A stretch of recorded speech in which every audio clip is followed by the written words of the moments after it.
Welcome back, Mr. Goodberry. The First Star Logistics studio is fully equipped and ready to record.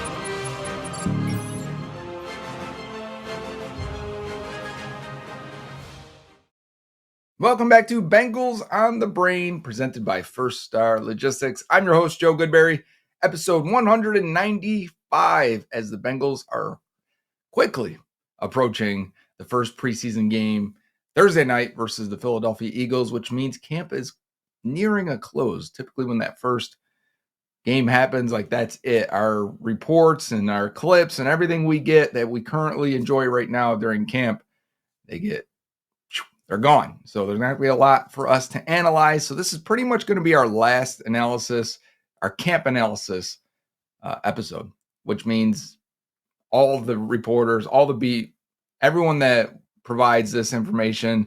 And it's fun. I like this. I like as we approach that first preseason game. I love preseason. I love camp. I love the evaluation. I love seeing the new players, whether that be Shamar Stewart getting out there. We're going to have a lot to talk about today with him. Whether it's guys developing, like maybe Chris Jenkins Jr., maybe it's surprise guys that are fighting for a roster spot that I think they continue to impress. Cam Grandy, or Bengals signing Noah Fant, releasing Zach Moss. Catch you up on the news here. That's what's happening. We don't have a lot of clips of either guy because Moss wasn't practicing, coming back with that neck injury, and Noah Fant hasn't done much yet with the first team. So we'll get to those when we get them. But all of those clips that we have pulled from the internet, from social media, from all the beat people that are out there providing this, all the journalists. I created a list on Twitter a couple years ago. Go to my page at Joe Goodberry, go to the list, go to Bengals and follow it, and follow all the people that provide everything we're going to talk about today. We can't do it without the people that are being observant, doing their job, and we take that, slow it down, cut it up, and make our evaluations from it. And I think they've been good. I like these episodes. I do this anyways. I've been doing this for years on Twitter, taking whatever I can from the internet, slowing it down, digesting it, analyzing it, and trying to make it entertaining. And so we've had 3 episodes of that. This will be the last one before we're right in the preseason. We're watching preseason tape, which sounds great. I'd love to do that right now. Watch Eagles, Bengals. But we have one more episode, and this is a big one because we've got about 15 minutes worth of footage because I saved it up. We were ahead of the game on Friday's episode. That was from like 4 days previous. So we got like 3 days of camp here mashed into a few videos that we got to get to and break down and see what's new, what's happening, and any hopes we can have for a few of these players. We got a lot of discussions, I think, at running back, at tight end, at the back half of wide receiver, corner, guard and tackle, of course, and Shamar Stewart's going to be a lot of this conversation. So let's dive into those camp clips for the last time this summer and see what's going on. This is from Saturday night's practice inside Paycor. Do you still call it Paycor Stadium? Because I almost did just then. PBS, no longer. Paycor Stadium. Inside, in front of fans. Sound like a great turnout and a good time. But we're going to start with some one-on-ones, and this is Myles Murphy versus Jalen Rivers. And why is it Jalen Rivers? Because Marius Mims is out at this time. He is dealing with a hand injury. I thought Paul Dehner Jr. had a fun clip on Twitter. Fun, maybe not, but an insightful clip talking about that the Bengals want Mims to understand that he can play through a lot. And because he's so talented, him being at 70% is better than Jalen Rivers at 100%. And here's an example. But also on the positive side, Myles Murphy may have some moves and may have strung some things together in the offseason. And these are not things that we would have said about him last year. And if you watch Bengals on the Brain, if you're a veteran of the show, you know that I've said Murphy doesn't hit his moves as well as you would like. He needs to become a master of these moves. And he needs to string them together in the right sequence, right pacing, and just flawlessly, smoothly. You know what I mean? Like if you go from a rip to or if you go with a chop and a rip, or in this case, this is a cross chop to the inside, which is a pretty advanced move, but you need to stab to the outside with that foot. And now you're coming back inside, but you need to knock this arm down right here from Jalen Rivers. So as I'm talking, let's let it play. And you're going to see there it is. Knock that arm down. You even saw Murphy's other arm shoot in like this. So he's doing a 2-hand swipe on that thing. And now flip your hips and get through there, fight through it. and he does. And these are things that Murphy wasn't doing in the past. It's also not a good look for Jalen Rivers, who has never played on the right side, to be fair. We should talk about that. Rivers is a left tackle, left guard in college. And teams like the Cowboys only keep their guys on the left side. If that's the case, Rivers is now your backup at left guard, left tackle if you're with Dallas. The Bengals are trying to make him play on the right side as well and be their four-man utility guy as a backup, which I get. But you better not rely on that in 2025 as a rookie. They should probably consider their depth. And we've talked about that how many times. They need to get some better offensive linemen in here. This is Howard Cross versus Dylan Fairchild. Cross goes with an aggressive punch, misses, and then eats dirt or turf. We'll see it in slow motion here. As you see, he sticks that one arm out. He wants contact. When you stick that out, either you want the guy to shoot his hands and you're going to pull it back, which is what he looks like right there, or you want to stun him and then go with your move. So he does neither. Fairchild does a good job right there. I wanted to stop it at the perfect time. That's Fairchild's hand knocking down Howard Cross's outside hand. So good hand battle win for Fairchild to start this one. And then he locks in with his other hand. Now, to be fair, at this point, Fairchild has won the move battle. Howard Cross could still get in, but his eyes are down. His hands are nowhere. He's lost. And then he trips over the left tackle. To be fair, why he ends up eating dirt is because he trips over the tackle and Fairchild makes him pay for it. But Fairchild won with his hands, which is what we were looking for. If you remember his profile coming out of Georgia, he needed a redo with all of that, and it looks like he's getting it. This is Shamar Stewart inside against Lucas Patrick at right guard, who Lucas Patrick is now reinserted at right guard. And Cody Ford looks like he's with the second team. So as of the last episode, when we were like, man, it's not looking good for Cody Ford, the team agrees. So I like this right here out of Shamar. He's trying very similar to what we pointed out with Murphy. You're going to stab this way, hopefully get the lineman to open up this gap between the right tackle and right guard, and then we're going to try and beat him around the corner. So I like, number one, that they're putting Shamar Stewart all across the defensive line. I think that is what you should do with him. He has that ability. He has shown that at Texas A&M. So as he jabs outside and goes right here, he's going to rip. As he tries to rip, he gets punched in the face. That's why his helmet's like this by Lucas Patrick. Gets him right in the face. So we kind of got a miss by Shamar on that rip. But he's going to keep going with it. He's going to circle that arm around. And I really can't do it because my shoulders hurt right now. And he's going to try and clean it up. Now he did. And I would say that's at that point a win for Shamar. He didn't win the initial hand battle. But you can still, because you're that freaky, that long, that fast, that explosive, you can still beat him around. But you got to, at the end here, have enough agility to either cut this corner, enough technical prowess to knock this arm down and cut this corner, or just enough power to dig through there, right? And I don't know if he's got the agility or the technical prowess. He's got the power, though, and we'll see that in other clips. So this was probably a pressure, but I don't know if it's a sack. Got McKinley Jackson on the inside versus Andrew Rame, the center they signed recently. Rame's off balance. He punches with that right hand down the middle of the chest of McKinley Jackson. McKinley's going to knock that hand up with a rip, get underneath him. Now, I really like the way, if I can go back a frame. Let's see if I can. Yes. So he's ripping right there, knocking that hand off the middle of his chest. But now watch McKinley Jackson sink first, which is going to allow him to regain power and agility to be able to turn the corner at the quarterback. Right there, you see him sink down, and he's really going to grind this out. And those toes are turning. Everything's turning. He's not facing this way. He's facing this way because he knows he's got to fight his way back inside. I think this is a very nice, clean win from McKinley Jackson, who ends up right at the quarterback. So maybe the quarterback would have escaped it because he's a defensive tackle, right? He's not the most explosive dude. But that is a very strong pressure and potential sack for McKinley Jackson. I think that's a very good play for him. We're back on Shamar Stewart on the outside. And Stewart's going to go with a stab, a long arm stab. And if you remember the last episode where Jerry Montgomery's talking to him about that stab and how we want that arm to be in the chest. We want it to be strong, right? Straight. Don't bend that thing. So he's really working on keeping that thing strong here as that stab has landed now. But watch what happens as Shamar's really not into the chest. He's just got the jersey. And when that happens, the hand is going to keep sliding upwards here. It's going to keep sliding upwards. While you're keeping him at bay, you know what you're not doing? You're not being able to discard him. If you're holding on to him, you can't really discard him. So what they probably like to tell him is to jam it into the chest, keep it into his chest, keep that guy away from you. And then when you rip and pull off of it, you have the space required to turn this from a potential disruption, maybe, because you can see he can't really finish that. That hand is just in the air. He really can't finish it. He's allowing that tackle to get back in there and hold on just long enough. You want to see that stab land in the chest, stay in the chest, and then create separation. I believe this is TJ Slayton with the pressure here.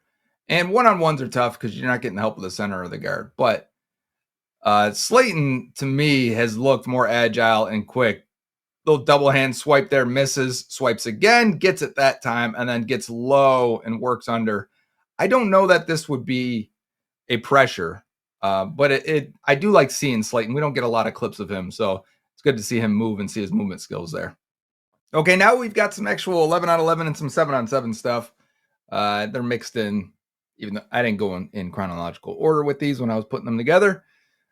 But we got the Bengals in the shotgun here with Samaje Perine next to Joe Burrow. We've got a quick motion, just a quick one I like from Jamar Chase, and then he can go up the middle. If you're wondering, the nickel guys, because this is going to come up, is Jalen Davis here. We do have the first depth chart of the preseason, which matters a little bit. But Jalen Davis is there because Dax Hill is out. You're also going to see DJ Turner and Josh Newton as the corners because Cam Taylor-Britt was out. Just to note as we run these plays. We got a little bit of a play action into shotgun here. And as Burrow drops back, he's going to lay a nice crossing. We're getting a ton of crossing routes. And I'm going to talk about that later. We're getting a ton of crossing routes off of some verticals. And Burrow lays a beautiful ball. I mean, that's his A-plus ball location. Ball location is huge in terms of evaluating accuracy and knowing how accurate a guy actually truly is. I want you to go back, though, as we're going back a little bit here. I want you to keep an eye on Chris Jenkins Jr. As the play action happens, he's got a read run, right? And he does here. And then from there, and to note also as we're doing this, they're pulling Dylan Fairchild over. That's Dylan Fairchild. So as the tight end's going to block Myles Murphy, Fairchild's going to come over and help after that. So you're going to end up with Chris Jenkins locked up with Jalen Rivers, who's playing right tackle again. And so as he reads run, okay, it's not a run, it's a pass. Now he can make a move. It's why play action slows down the pass rush, is because I have to respect the run first. So now he can make a move. And this has got to be the third clip we've had of Chris Jenkins Jr. in camp so far where he's reading run and then reacting. And he's beating his man. Like, you see that? That's a nice, solid, clean win versus Jalen Rivers. Rivers is over his toes, leaning. His balance is off. I mean, he's just push, pull, rip. And Burrow lays a beautiful pass.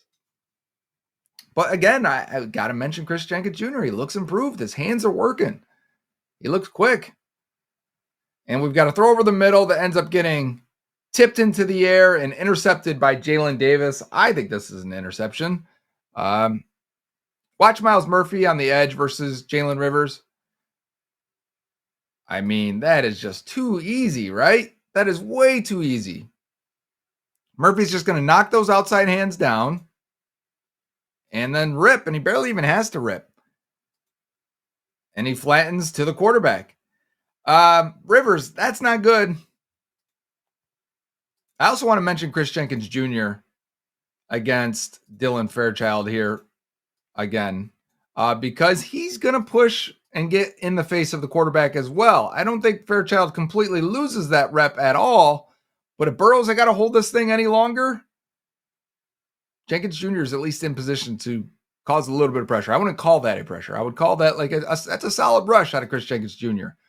I want to stop saying junior every time, but I grew up watching Chris Jenkins Senior. So Chris Jenkins.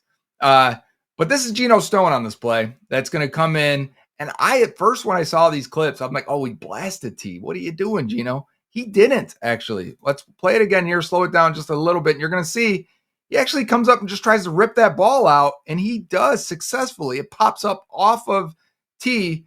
And Jalen Davis doing a good job. I don't know how Jalen Davis ended up on T there. But he did. Typically, T's not in the slot, and typically Jalen Davis is in the slot. All right, eyes back on Myles Murphy against Jalen Rivers. And we've got the same thing again. I mean, Rivers, he looks clunky getting out of his stance. He's really not gaining any depth. That toe just touched. It really didn't allow him to get much depth at all out of that position. And as he goes out there, he's just leaning and reaching. And if Myles Murphy's beating you with barely any move there, that is not ideal. So the Bengals got to figure out who the backup swing tackle is right now, because it can't be Rivers at right tackle. He just does not look ready. He's got time, and he's going to play a bunch in the preseason, but you cannot put Rivers out there with Burrow back there, which we'll talk about for Thursday's game. We're in the pistol this time. Talked about that a bunch this camp so far, and the advantages it allows you to get on offense and the plays you can run. Drew Samples in motion, and he's going to help block the defensive end as we've got a play action and then a boot. I want you to put your eyes on Mike Gesicki here. The Bengals have been running a ton of vertical crosser. A ton so far in camp. A lot of their plays are being exactly that. So Gesicki's going to look like he's doing that right now. And then he's going to hit that break. At the same time, Burrow hits his. And then bang. We have seen this play before. So this isn't new from pitcher. We saw this 2021 versus the Ravens. CJ Uzomah, big touchdown down the middle of the field. I think Humphrey ended up on coverage on Uzomah. Do you remember that one where he had to like shake him and stiff arm him? Same exact concept. As he gets to the end of his play action and sets up, you should be cutting back against the grain. And there's nobody there, man. And we're talking wide open, big play. We have to note that Mike Gesicki got injured on this play. Looks like he pulled a hamstring and could be out for a while. So hopefully we still have 4 weeks before the regular season. So hopefully he'll be ready by then. You just let him rest and you don't need to do too much. We got a run play here. Marius Mims says the run game is 100% better than it was before. Let's go back and watch it in slow motion. Again, Marius Mims isn't out here. But what I like so far is I think the tight ends are much better at blocking. You even got Tanner McLaughlin, 84. Cam Grandy, 85. And we're going to pull Cordell Volson, who against the twos looks a lot better to me. But he's, still Cordell Volson. But McLaughlin, seal there. Grandy's going to come up, and I think he gets this guy. He might get this guy. Either way, he's coming up the second level and getting to the linebacker while Volson comes and is going to get the seal on the outside there in the second level. But McLaughlin with the block? Yes, that's right. Grandy right here with the block. Grandy got his guy. Volson's going to get his guy. I mean, they were not executing these at a high level for the last 3 or 4 years. And that's Taj Brooks, who's barely getting touched by a safety at the 8-10 yard mark. And with his contact balance and power, I really like the potential of him getting into the second level on these plays. All right, Shamar Stewart here is going to break in for a tackle for a loss. And it's just really him being faster, more athletic. And I want to get back to the play because we want to talk about this. Faster, stronger, more explosive. He's on the inside. He's at defensive tackle. That is a tough ask. Maybe he's not, because I thought that was 58. That's 50. That's Shaka Hayward. So he's at end. And he's just knifing up the middle of the field between a tackle and a tight end. Like that is just, he's just too explosive. That's what he can do. He can get off straight, fast, and strong. All right, next play here. I like, it kind of gives it away though, but when Sample's here, and I think that Sample, and then the running back is off to the side and we're at different depths, I'm assuming we've got a Y insert play with a run. And now I've seen these plays before, but as soon as I see that depth, I think the Bengals are going to run some play action off of this. And look at this. Look at the blocking on this. Like this is your ones versus your ones. And we get Chase Brown, and I believe that's Chase Brown, free for the first 5 yards because who's going to be the first guy to hit him? Geno Stone? Try to tackle him, Geno Stone, right? Like you're telling me you're not going to take that? Stone may have tackled him. But I like the power and the strength of Chase Brown in the open field versus Geno Stone any day. No discredit to Geno Stone. Just, they're not live tackling here. But the O-line, the blocking, it looks good. Yeah, that was Drew Sample. So I was 89. So sometimes we got to give credit to Drew out there, and he gets it there for sealing his block. But again, the run game, 2 plays in a row there. It just looks so much better. We got a play action and a boot. We're rolling to the right this time. A little fuzzy on this play here, but it's very similar to the previous play. That looks like they pulled Fairchild again, and we've got a couple of deep routes. Can't tell who that is going deep here, but Charlie Jones is bringing it across this way. And we don't get to see long enough, but I would assume that Burrow would like at this point is we got a defender here. We've got one here. We've got one here. We got one here because we dropped the D end. There's actually no defender in the middle of the field here. For Charlie Jones to secure this roster spot, maybe not keep running this and try and find a way to settle down in what's going to be an open void. And maybe the Bengals will tell him that in film review. Maybe they won't. Some teams are like, nope, run your route no matter what. But at the same time, I think we can say, hey, with Burrow and with Burrow making magic, you can try and make something happen. You can see even the way it settles down right here. Like, look at the void. You didn't have to run that all the way. So Charlie still may have some feeling out to do. There, he eventually settles back into it, but I think he could have got to it so much sooner. And like I was saying earlier, we've got 2 vertical routes, and we're going to have a crossing route behind it. And the Bengals are doing this a ton. And there's Tanner Hudson, this is the day after they signed Noah Fant, or maybe the day of, either way. Hudson, 2 practices in a row.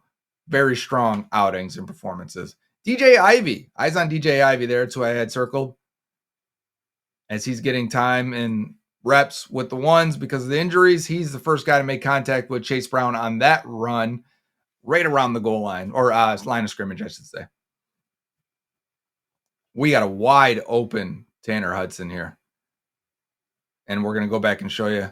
And watch Logan Wilson in the middle. He just vacates. And I think it's because the Bengals run so many things on this side where it's a screen or it's a guy hooking underneath on a bubble screen behind him that the defense is just flying over that way. And it leaves Tanner Hudson wide open. Demetrius Knight is the linebacker here. Not that I think it's Knight's fault at all, but I would think the middle linebacker should be sliding that way a little bit more. I believe this is Shamar Stewart. The Bengals are going to leave him unblocked. So just like I said, how we're pulling linemen over, whether it's the guard or this time it's going to be the center, you want to do that against Shamar Stewart. Guys, he's just too athletic. He's just too quick. He'll rip off the line and he'll get right to your quarterback there. And that's just a sack, an easy sack. And there's just a quick rip just to make sure that guy can't put his hands on me and then touch the quarterback. That's fast. He's not the guy to leave unblocked. He's not the one. You want to block him because like this is the guy who needed moves and development in that regard, right? Where your eyes on Shamar Stewart again. He's going to get another sack here. I assume this is a sack. They kind of let this play run. But as he's going to the outside versus Devin Cochran, he's going to turn his speed into power. And this is where Shamar Stewart's going to win as well as a pass rusher when he gets to his full potential. All right. Cochran got a better jump than he did. But Stewart's going to go from here to around this way. Okay. And that's usually where you see speed rush. And then he's going to turn that directly into power and convert his speed to power. So he's going to gain a little depth and separation from getting away right there. You see it. And then he's going to try and swipe the outside hand. It doesn't work. But what does he do instead? I talked about this with McKinley Jackson. Sometimes you lean into these guys and you see his head, right? You lean into them and you can't run this corner now. He's got you tied up. You didn't win with your hands. Now flip your hips and drive through him. Shamar can do this. If you can get him to do this, even at an early age in his rookie season, and say, listen, your hands aren't great right now. That's fine. Turn that into power instead. And here he goes. So it's not a traditional long arm where he's digging right through this guy. Instead, he's getting in and flipped his hips. Now he's at a great angle. He's at a great angle to run through Devin Cochran. Right into the back of Jake Browning. Bang, right into him. That is a strong win for Shamar Stewart without actually winning with your hands, which is what it was the scary part, and it was the upside with Shamar. You see him right here from another angle. Is that like his hands aren't great, but the dude is such a freak that he can still win. And now this is from Sunday's practice. They're back outdoors. I guess they're always outdoors, but back on the practice field on grass. And we're going to get a pass to T. Higgins versus cover 2. It's going to end up Jordan Battle versus Higgins in that hole between the corners and the safeties that you see. The defense says this is incomplete. The offense says it was complete. Let's see if we have an opinion on this. As we slow it down here, T. Higgins doing what he does best. Contested catches as Jordan Battle tries to go over the top, rakes at that ball. 2 feet are in, right? There's 1, 2, and he's still got control. I think they would call this a catch because Battle keeps pulling at it when they're out of bounds, and then he is, and then it's yanked out. T's not going to the ground, so I think they'd call that a catch. I think that's an offensive win. T doing what he does. Eyes on Jordan Battle. Here is the play action pass from under center. Play action. So from under center, that'll get Jordan Battle because the Bengals don't do that very often. So we got a safety biting up on it. We also have DJ Turner biting on it. Did he think that Battle was going to pick up T. Higgins? Did he think T was blocking Battle and then like, oh, this has to be a run? Because he stops his feet completely. You're not in on this run fit. Just cover your man. You see him react there. T's wide open on the crossing route. Again, more crossers. And that should be a big game. Back on the side angle from the fan view of things for camp. As I believe this is the touchdown to Tanner Hudson over the middle as Burrow looks right, comes back left versus cover 3. As soon as he looks right, that safety goes that way. It's just too late for the safety to recover. This is, once again, if you've been following this series, this camp series of us breaking it down, this is Demetrius Knight versus Orlando Brown Jr. on the edge. And they're going to send him a bunch this year. It's going to be interesting to see if he's effective at all. So one thing that kind of worries me is I don't think they have the linebackers to rush the way they tend to do it, because the other side that means on the same play, it's still the same play. Joseph Ossai is dropping into coverage a ton for the Bengals. He can do that. He did that a lot at Texas, even though he looks bulkier and stronger now. The reason they do that is to hopefully get a confusion up front, but it doesn't seem to affect Joe Burrow at all as he finds Tanner Hudson for the touchdown up the seam. Is that the same play? That, to me, feels like a different play because it felt like it was further distance before. But here's Burrow again, looking right, pumping, coming back to the left. We have what's going to end up being a sack here. As Burrow looks to his left, you can see Jordan Davis is all over. I'm not sure who that is. That might be Yoshi. I can't tell from that angle right there. Maybe if we go click back, we might be able to tell who it is. I still can't tell. But eyes to the right side as we have, once again, another seems to be a staple from Al Golden right now is stunting on the defensive line. And Chris Jenkins Jr. is going to end up with the sack here. We're going to get a better angle here to really show us what's going on. So that was T coming across the middle, right? Let me go back again. Was that T? Yeah, that was T coming across. All right, and as we switch the camera angle over, defense going nuts as Chris Jenkins gets probably his 4th sack or 4th hit, 4th pressure. This is probably the 4th play we have highlighted from Chris Jenkins. And here's the other angle. Now you'll see as Ossai starts to the outside, the idea is he's going to stop his feet and slow down. Jenkins is going to run directly into Orlando Brown Jr. If you can get Dylan Fairchild to carry this too far, then Ossai can loop back in and get a good pressure. But what happens here, because they've been passing these things off the whole summer, Orlando gets knocked off his block, and the inside opens up for Chris Jenkins, and he gets in there. As Burrow doesn't like what he has there and tries to spin out, he spins directly into Jenkins for the sack. I always said, too, the stunts and twists, that I think of the Mike Vrabel, the playoff game where Burrow was sacked 9 times, and he struggles to navigate the pocket when you're stunting and twisting because you're in positions where he doesn't have eyes on the defensive line. So his expected rush lanes get really messed up when you start stunning on him, and I think that's how you get him in sacks. Not to let the opponents know, but that's just my opinion. Burrow booting. No, that's Jake Browning. I'm sorry. And then putting it up to Isaiah Williams, who makes an incredible catch as Shaka Hayward slams into him. So we're going to boot one way, come back, and make a throw, a lob into the end zone. I would note that Shamar Stewart probably gets the sack here. You're going to block Shamar Stewart with Tanner McLaughlin, I think that is. I think that's an 84, and that looks like his build. Stewart is going to discard that guy pretty easily. And if this was a live play, I feel bad for Jake Browning the last few episodes we've done in practices where we're highlighting Shamar Stewart. Browning can feel him. He is getting to him pretty consistently.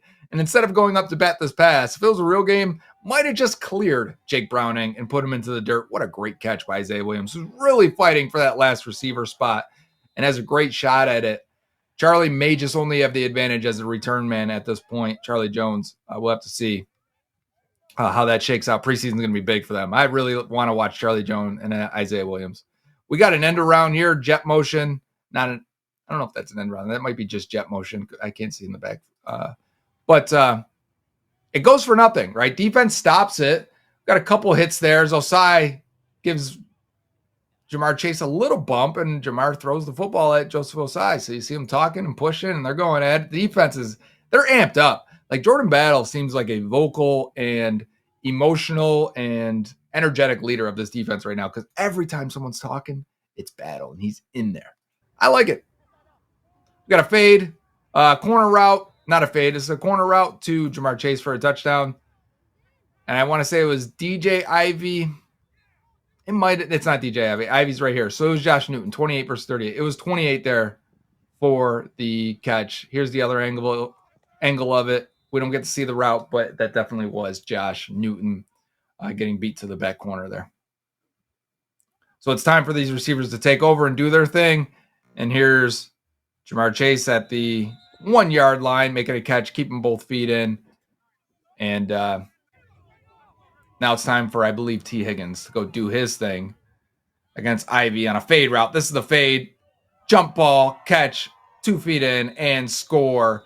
This is what T. Higgins does. I've said that once already in this segment, but watch this from this other angle here for T. To grab this and go up, right? 2 hands, high point. Ivy right there. You see Ivy is hitting, that's his glove there. He is hitting this hand. He dislodges it just ever so slightly, but T is able to regather and control it.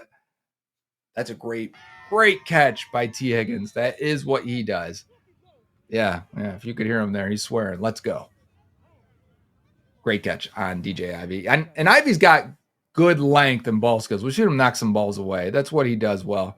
Burrow's going to run on this one. We've got an interesting blitz up front.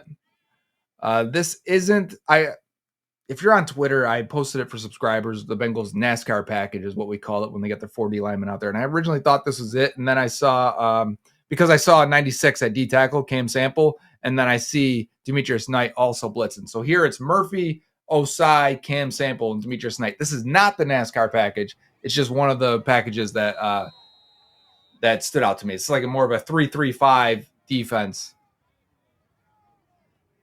They must really like Knight as a blitzer, though. Let's keep an eye on Miles Murphy here versus Jalen Rivers. Once again, beating him, just swiping to the outside. Hopefully my picture's not in the way here. You're going to see it's, again, just a swipe. Rivers doesn't have a chance, and it's picked up by Pirine. And then we got a deep ball that is knocked away. Jamar Chase, the intended receiver. DJ Ivy getting in there and ripping it out. So him, the positives and negatives. DJ Ivy, he should be the corner they're keeping if they're keeping a depth guy. Still, I think he can be a good depth player. I don't know if I rely on him as a starter, but as a depth guy, I like Ivy.